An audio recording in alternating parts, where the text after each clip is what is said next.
5 blunts just to get me high. Pop another pill, hope it lasts this time. Mine goes black like the last few times. How I feel good, but I don't feel alive. Say it's all good, but I know it's all. Yo, it's For the Tribe. Welcome to Tidewater Waves. Let's get it. What's up, man? How you doing, man? Coolin'. Everything is well. Yeah, appreciate you pulling up. Of course, man. Appreciate you having me, man. Like I said before, bro, I got to commend you on your work, man. I don't see a lot of people doing stuff like this and having this foundation, so I got to thank you, man. Yeah, definitely, man. Appreciate you. No doubt. Definitely. Yeah, I got to thank you, too, because without you, there would be no platform. Hey. So, yeah. Yep. See, we'll just jump straight into it. Let's get it. You know, who are you? Where you from? My name is Kobe Kennebrew, for one. I'm originally from Ohio. I moved to Virginia in like 2013. But For the Tribe, that's my name. And how that came about is, at first I was going by Kobe Kennebrew. You know, I went by Kobe Kennebrew for maybe a good year and a half. Well, I moved to Atlanta maybe like 3 or 4 months ago in the summer.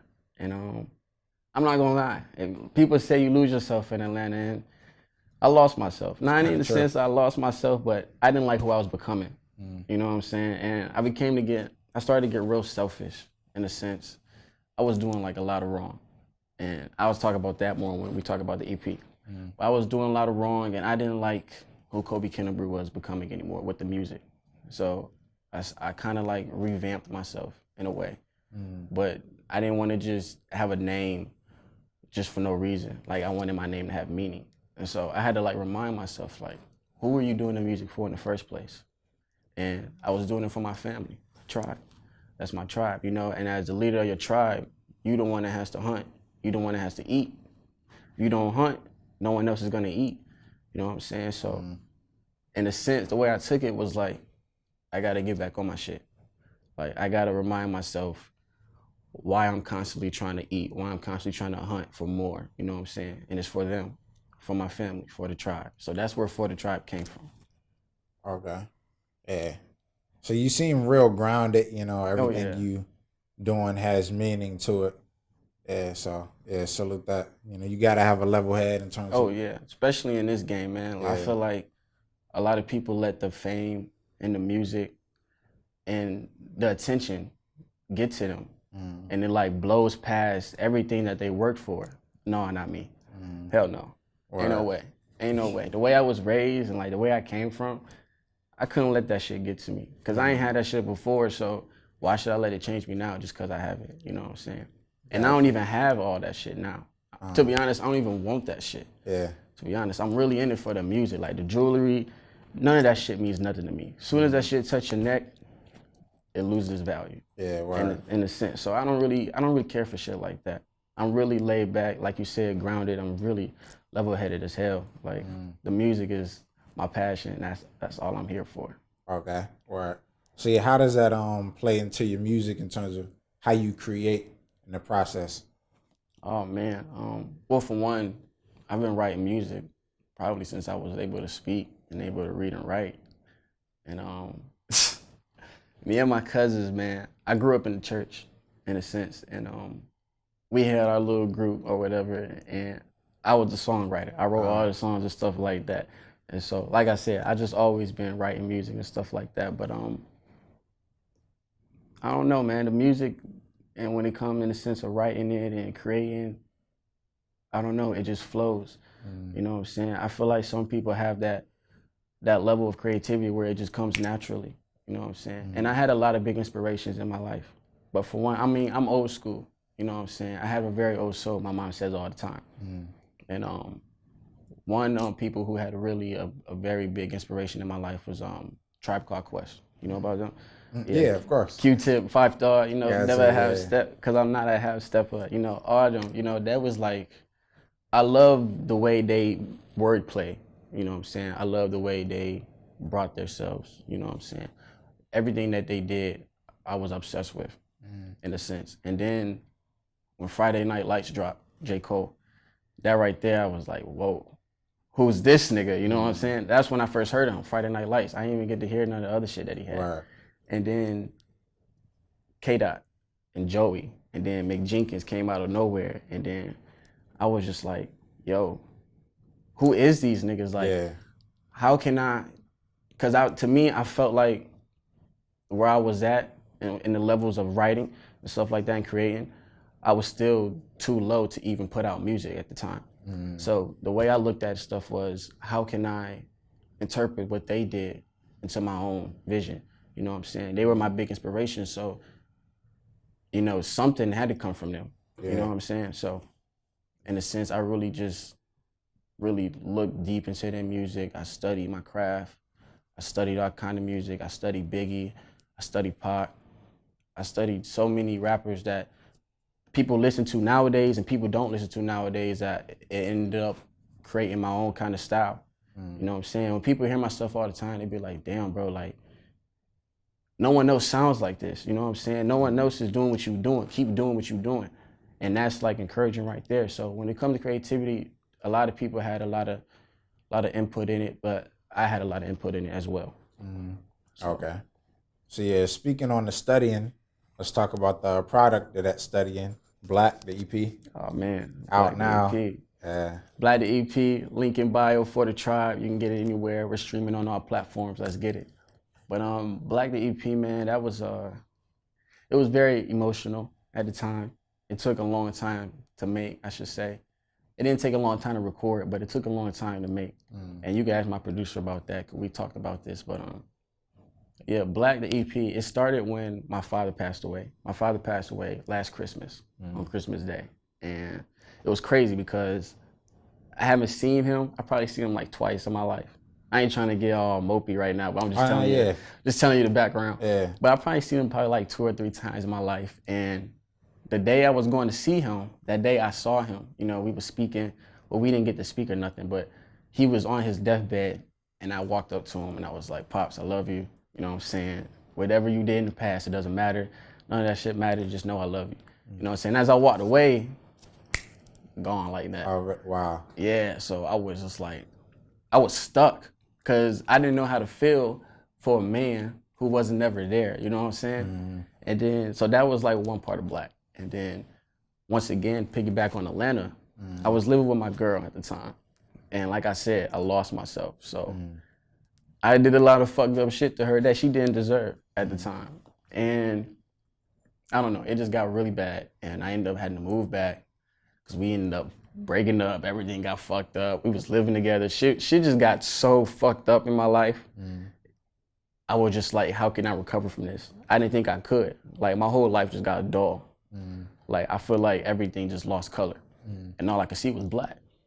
You know what I'm saying? So that's how Black came about. And when I started writing, you know, sometimes I'll drop a tear just because the emotion that I was trying to bring out in the music was so crazy. You know what I'm saying? So that's how Black came about. And then I didn't want it to be so sad and so mopey. I didn't want it to be too goddamn emotional. So I try to like, I flipped the beats a little bit. It took me a long time with my beat selection. And my producer, he definitely, shout out to EK, by the way, that's my homie. And my producer, he definitely like tweaked all the beats for me, made sure everything didn't sound too mopey, too emotional. And we, I don't know, we made it to something that it wasn't gonna be at first. And it was beautiful to me. Right. And now Black is just, Black to me now is colorful. You know what I'm saying? I feel like that color has a strong pigment, I'm sorry. Man, Black is just, I'm sorry. Sometimes when I talk about it, I get like stuck in a sense. Oh, nah, yeah, go ahead. Yeah, I don't know, man. It's just, I don't know, man. Black is beautiful, man.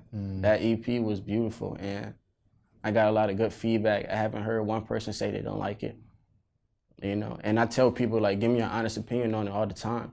And people say, bro, you killed that shit, bro. Like, you really did your thing on there. And I was like, bro, thank you. Like, because people have no idea, like, how this shit came from. I don't even talk about shit like that. But since we're doing the interview, it's only right that I explain it to the people now. Right, yeah.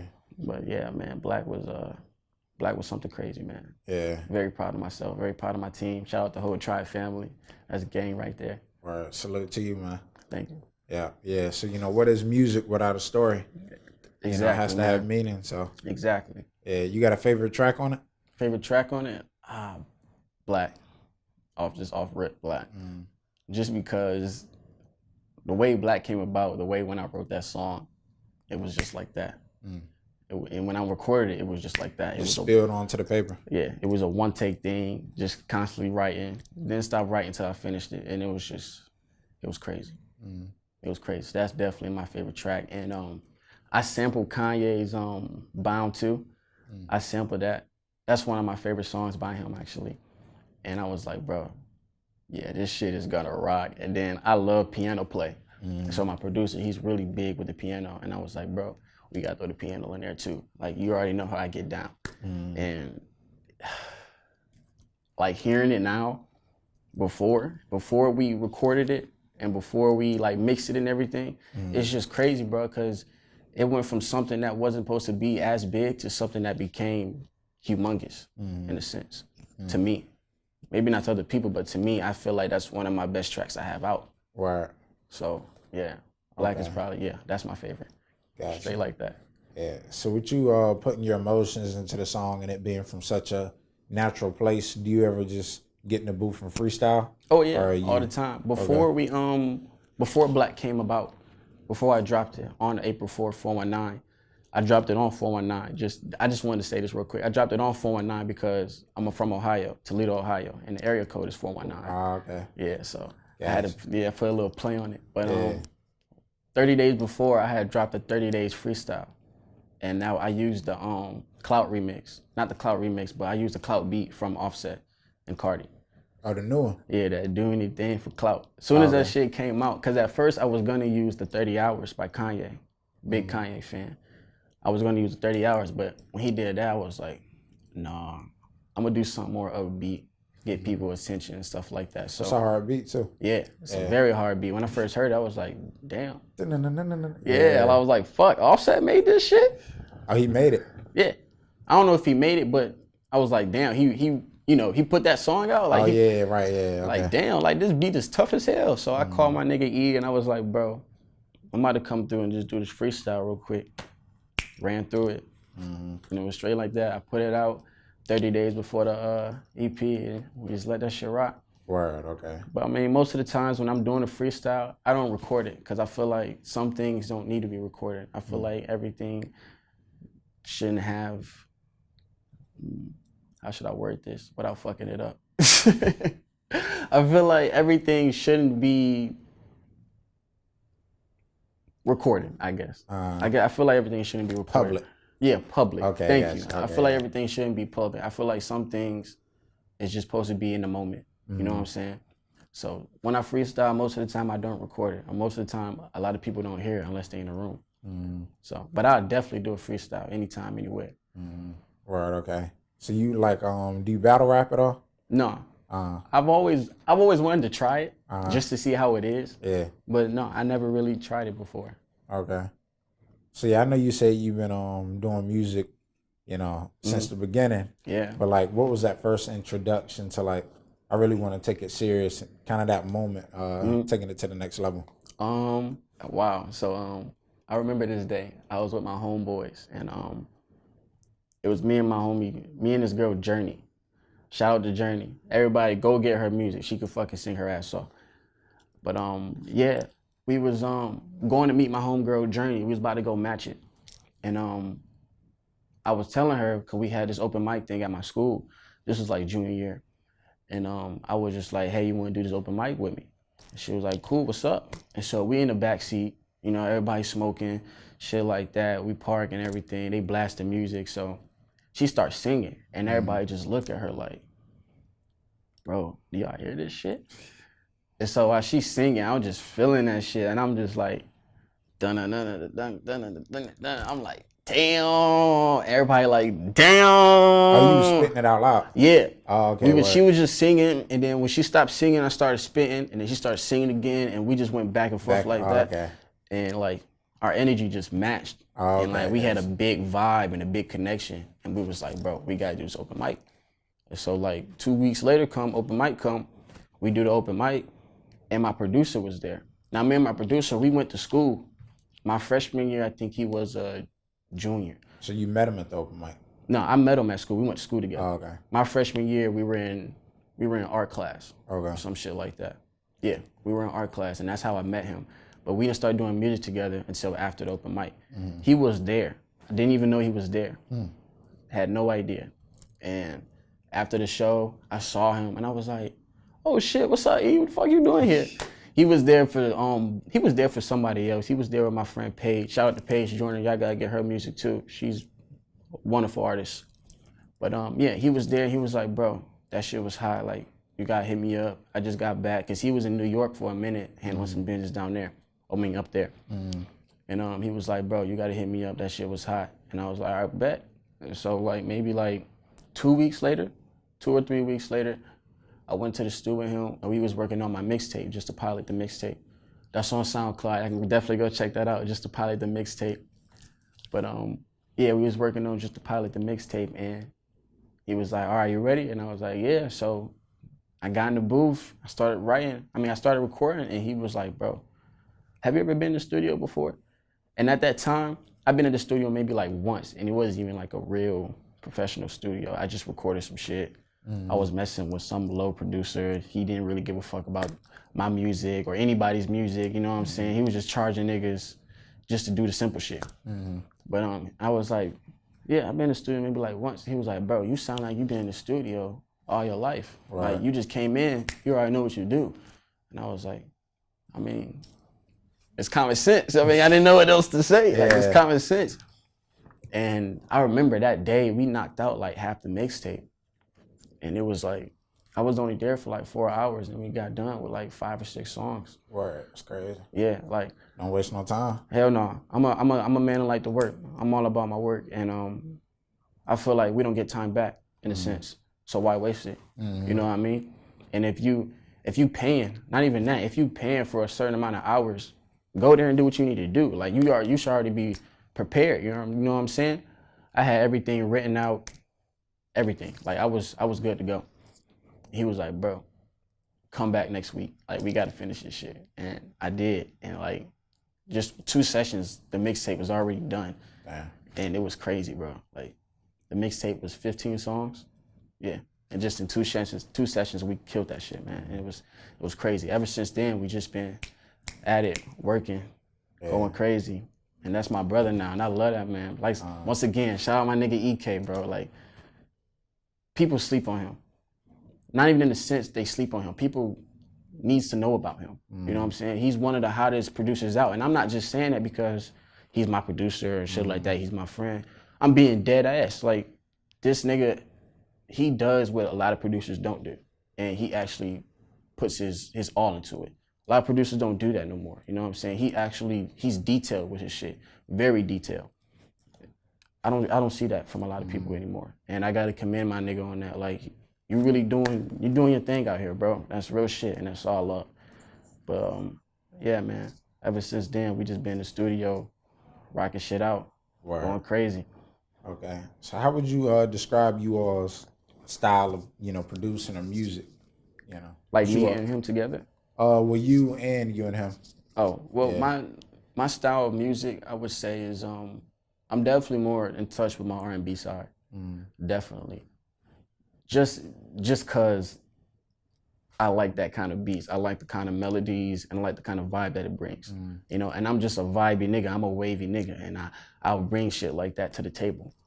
But yeah, I'm definitely more on the R&B side. Hip hop, I could definitely rip anything with hip hop.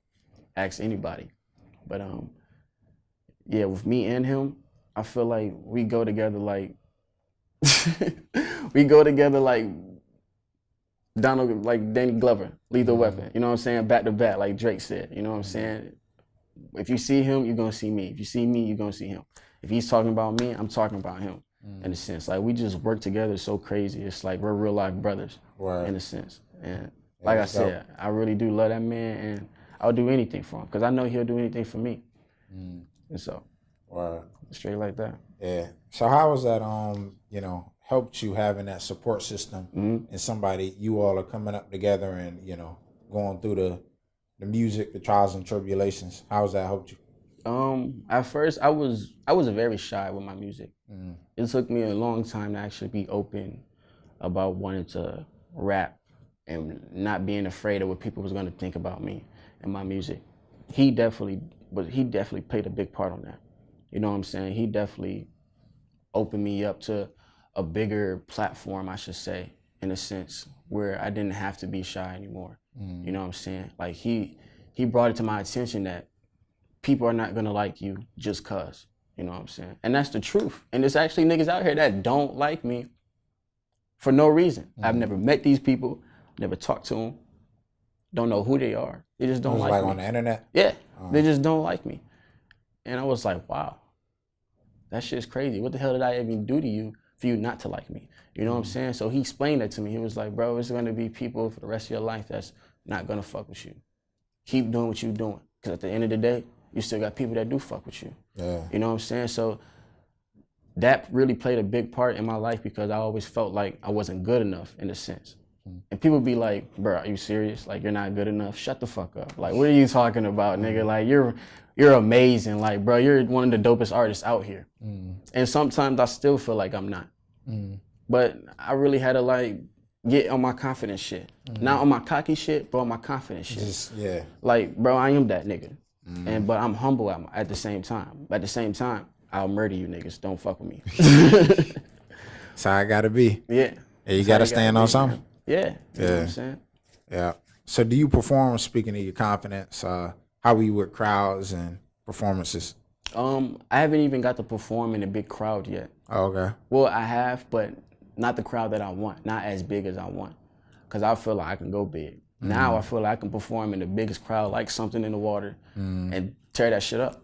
Just because my confidence level is so high up now. That was another reason I was so eager to let Black out to the world, because my confidence level was just so high with it. I already knew the shit was gonna be good, and it was good. Yeah. So like being in front of the crowd, that's never been a real big problem for me.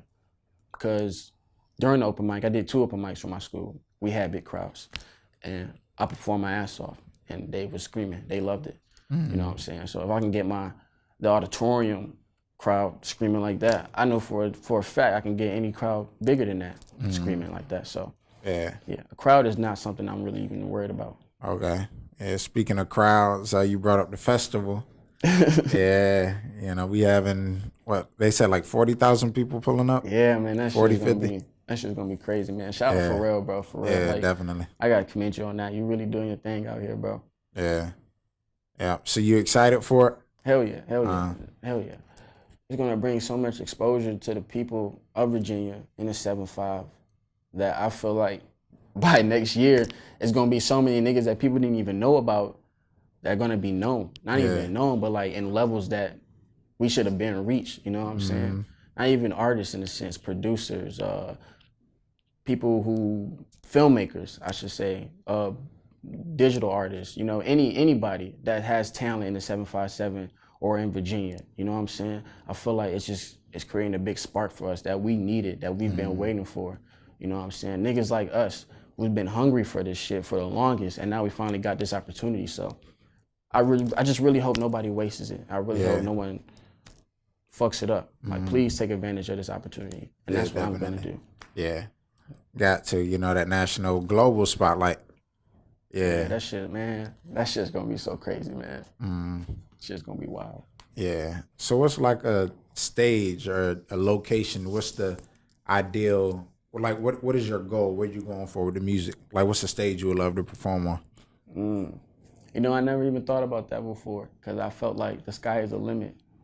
You know what I'm saying? So one place I really do want to perform is probably Coachella. Just because Coachella is Coachella, you know what I'm saying? So the standard. Yeah, you know what I'm saying? So that's probably one place I've always thought about for a fact. Anything beyond Coachella, I don't know. I feel like I can knock that shit out the park too. Yeah. Yeah, that's, you seen that one video with DMX? Yeah. I don't know where it was. Yeah, that nigga was going crazy, You do man. anything. Yeah. So many people, I don't even know how they were still hearing that nigga, you know what I'm saying? He had, had to be at least about maybe 2 miles or some shit like that. It was so many people, man. That shit was crazy. Yeah. If I can get like that, that's a wrap. You can't tell me shit. Oh yeah, you can conquer anything after that. You can't tell me shit. Yeah, you rock that crowd. Yeah. So what you got all planned for the new? Well, I was gonna say New Year. It's already April. 2020. I was hoping you was 2019. 2019. Both. Touch on them both. 2019. I'm not gonna put anything big out, I should say. I'm gonna do a lot of features more. I'm doing a lot of shit with my homie Gander. I don't know if you heard of him. He's a big friend. We had him on the platform. Yeah, that's my homie, salute. man. Shout out Gander, bro. Y'all need to go check my nigga out too, bro. I'm telling you, bro. Anybody that I fuck with, they're hot off bat. Just cause, like, and that's one of my brothers too. He's part of the Tribe family. Yeah, shout out to Gander. Yeah, shout out to Gander for real. But yeah, I'm doing a lot of features with a lot of people. I'm actually excited for that. We got a video for Black coming out next month, so I'm excited for that too. I have a lot of things, a lot of works that I'm working on right now, and I don't know. I'm very busy for 2019. That's why I pushed the album back for 2020, because I really want to take my time on the album. The album is gonna get in more touch with my pops, more touch with 419 Toledo, Ohio. You know what I'm saying? It's gonna break down all that shit in a sense, and then it's gonna break down how I grew up here. You know what I'm saying? So I really don't want to rush that. I really want that something to be like very beautiful, very detailed. So yeah, 2019 for me is just, I feel like just that time to have fun, do what I want with the music, put my play on it, put my spin on other people's shit. You know what I'm saying? But 2020, that's gonna be my year. It's album year? Yeah, that's album mode all the way. Okay. You know what I'm saying? For the Tribe, you know what I'm saying? I ain't even gonna give y'all the name yet, but just know it's coming. It's coming. You gotta come back and drop it on here. Yeah. Oh, you Exclusive. come on. I got you. Just say when. Say when. Yeah, so where can they find you, man? Oh, me? Yeah. Right now I'm located out Chesapeake. Sometimes I'll be out Norfolk, but right now I'm out Chesapeake. When I'm in like social media. Oh, social media? Yeah, or just you online. can find me on For the Tribe. That's Instagram, Twitter, Snapchat, _Savage1. I'm out here, baby. Please go check the music out, because you're definitely missing out if you ain't listening to me now. Like, come on, tighten up. Well, so Black the EP. Y'all go listen, tune in. Let's get it. Yeah. It's For the Tribe. For the Tribe, baby. And we out. Hey. Good, but I know it's all lies. Bitch fucked up, let me dead in the eyes. Wanna go away, but I know I gotta stay, cause I'm about to get paid off the shit that I write. Oh, take a real nigga off the leash. Need some real niggas to compete. All I really see is a pitch black sea and a serpents that swim after me. I'm gone.